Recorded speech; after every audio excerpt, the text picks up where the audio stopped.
বানিয়ে ফেলা যাক হাঁসের ডিমের কারি। তার জন্য কড়া বসিয়ে দিয়েছি। আর এই দেখো বড় বড় হাঁসের ডিম, এটা হচ্ছে ডবল কুসুম। আর এখানে সব মশলা বেটে নিয়েছি। চলো করে নে। রান্নাটা করবো আমি সর্ষের তেলে। হয়ে গেছে, এবার ডিমগুলো দিয়ে দেবো।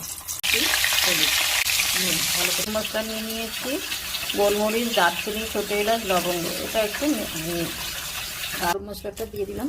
আর দিলাম তেজপাতা দুটো, দিয়ে দিলাম পেঁয়াজ আদা বাটা করা, পেঁয়াজ কাঁচা লঙ্কা বাটা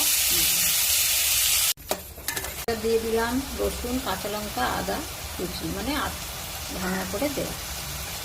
তো টমেটো গুঁড়ো মশলাগুলো দিয়ে দেবো। কাশ্মীরি লঙ্কা গুঁড়ো, জিরে গুঁড়ো, ধনে গুঁড়ো, দিলাম একটু নুন, ব্যালেন্স করার জন্য একটু চিনি দিয়ে ভালো করে একটু কষে নেব।